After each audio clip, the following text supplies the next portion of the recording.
Perfect. But let's get right into Have You Heard? That's when I take, some of the stories that have happened throughout the week. You may have heard, you may have not heard. I just want to see if you have. And if not, I'm going to let you know. Now, this one goes back to 1996, dog. You know what I'm saying? I woke up one morning, found out Tupac got shot. And I was like, damn. Now, this wasn't the first time in my life that Tupac had gotten shot. So I was kind of like, all right, he gonna be all right. You know what I'm saying? He gonna come back, drop another couple songs about it. You know what I mean? I know you heard Biggie say that before. When he died, I was just like, whoa.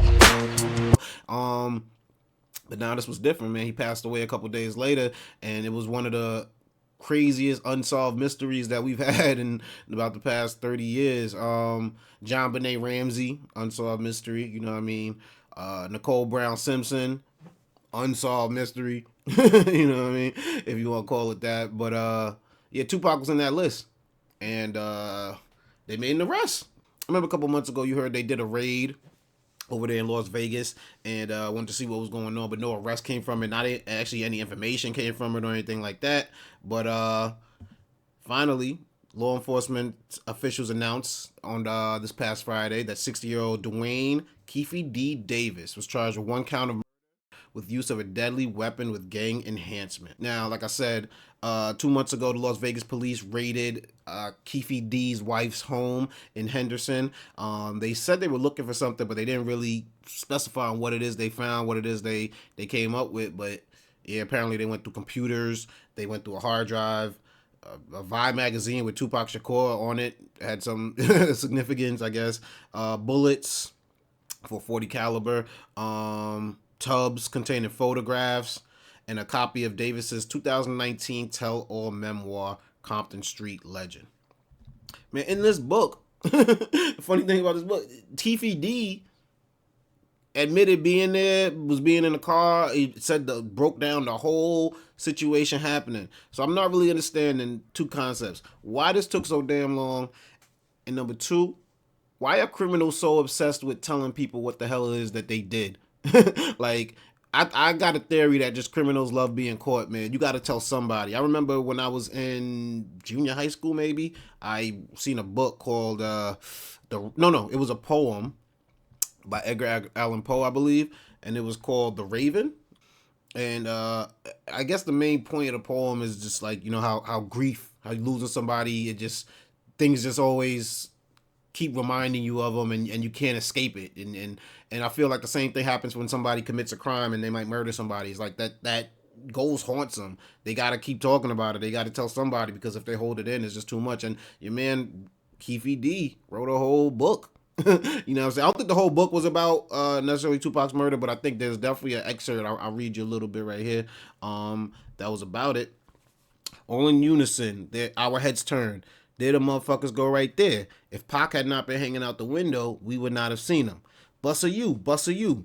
Bubble up, busted a U-turn, and hit the gutter lane on their asses. As they sat in traffic, we slowly rolled past the long line of luxury cars they had in their caravan, looking into each one until we pulled up to the front vehicle and found who we were seeking. Like two rams locking horns, Suge and I looked each other dead in the eye. Our eyes locked. The terrified expression on Suge's face read, "Damn, dumb niggas." No words exchanged. The time for talking had passed. The shit was about to go down. The next few seconds all happened so quickly. The shit was on. Tupac made an erratic move and began to reach down beneath the seat. It was the first and only time in my life I could relate to the police command, "Keep your hands where I could see them." Instead, Tupac pulled out a strap, and that's when the fireworks started. One of my guys from the back seat grabbed the Glock and started busting back. The first shot skinned Suge in the head, and I thought the motherfucker was dead. I heard stories that Suge supposedly used Tupac as a shield when the bullets started flying, but that's some bullshit. Suge was already wounded. He was the first one that got touched. Why you would write this in a book is beyond me, you know what I'm saying? And maybe there's a level to it, street fame, that I just don't quite understand. But this is, like I said, man, this is, I don't get that. I don't get why you'd want to go down for a crime, you know what I'm saying, that you pretty much got away with. Like, 20 something years later, you know what I'm saying? Now you sitting damn near 30 years later. Now you gotta sit in the jail for something like that you could have just stayed quiet about. I guess maybe he felt the heat was always on him and it was just eventually gonna come. Probably wondering why it took so long, because Orlando Anderson, and which I think is Keefe D's nephew, and Keefe D's name have been mentioned in this from the beginning. Like, investigators said they had a hunch and they just don't. They, you know what I mean? They felt like they knew it was him, but just didn't act. Finally, you know, they felt like they found all of the evidence they needed, and it was a head scratcher, man. But I wish Tupac's moms was here to see it. You know what I'm saying? The justice finally be served.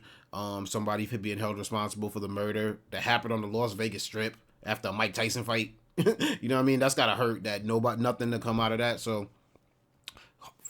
thoughts and prayers, you know what I'm saying, to Tupac. I'm wearing my Untouchable Death Row shirt right now, you know what I'm saying? Just like I said, it was such an iconic time that happened. It doesn't even really seem real, you know what I mean?